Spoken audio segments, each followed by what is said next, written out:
deafblind person has to face day-to-day problems because they are persons who need someone to help them, and they must be sure of themselves.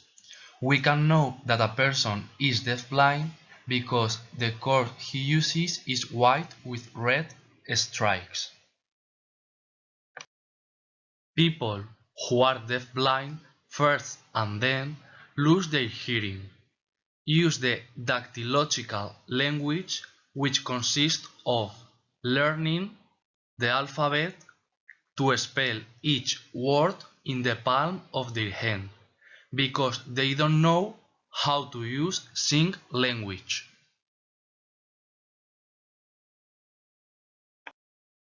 A deafblind person has a lot of problems in their life, and we are going to explain how to act with them with some advices. First, we must let them know our presence by gently touching their shoulders or arms.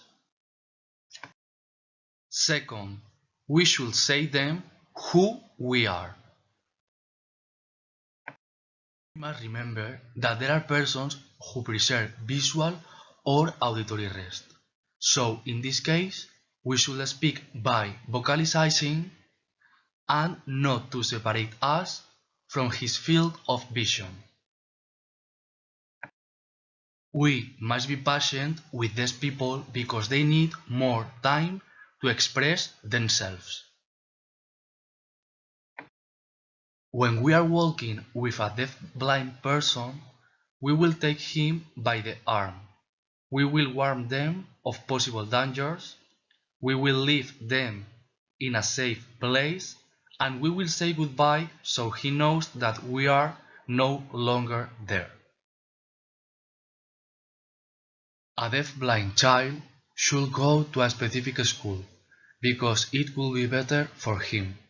But family could say that his son will go to an ordinary school. If a deaf-blind child wants to go to an ordinary school, first we will use PAM.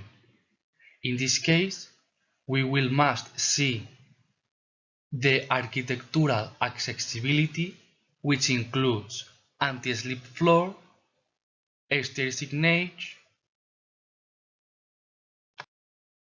For that an educational center could be accessible, it will be necessary for all the people involved to use all the service, considering the common and specific needs derived from human diversity, like braille in the elevators and adapted classes in braille.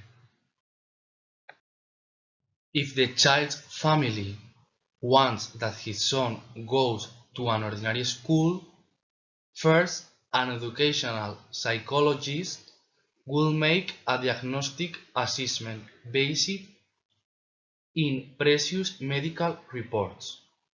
Then a specialist in therapeutic pedagogy will adapt the material so he can work and has a normal life. There must be communication between all the teachers and families to observe if the development of their children is correct. A child who is deafblind may go to an ordinary school, while it has the material and human resources to respond its needs.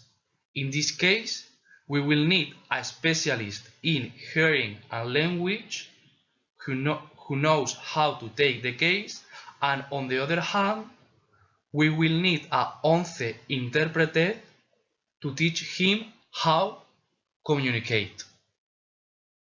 After the psychopedagogical study, we will need a specialist in therapeutic pedagogy, which adapt all the materials. In this case, we say that we have a NEAE student. Students with specific needs of educational support. Moreover, they have a NEE, special education needs, because they have a visual and hearing disability. Lectrowriting is a system that requires the knowledge and use of Braille. The use of this technology for deaf-blind people has an objective, that these persons can communicate between them.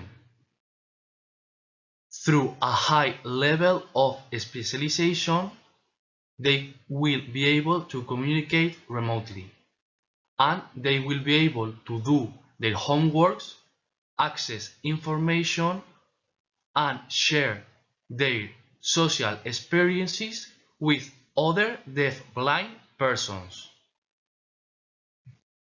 We are going to see some real cases. First, we have to Helen Keller, that was the first deaf-blind person to obtain a university degree. In addition, Keller participated in politics and fought for the rights of women and workers. On the other hand, we have to Javier, who is a deaf-blind that has got to be the first deaf-blind student to do his Erasmus, to study, practice sports, and socialize with new persons.